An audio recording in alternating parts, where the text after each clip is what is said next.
আজকের রেসিপি ভেটকি fish fry.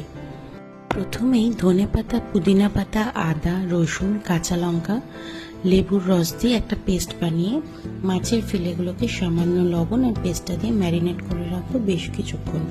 দরকার হলে ওভারনাইটও ম্যারিনেট করে রাখা যায়।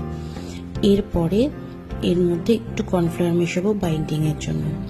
বিস্কিটের গুঁড়োর মধ্যে সামান্য নুন ছড়িয়ে নেব আর একটা ডিম ফেটিয়ে রাখবো।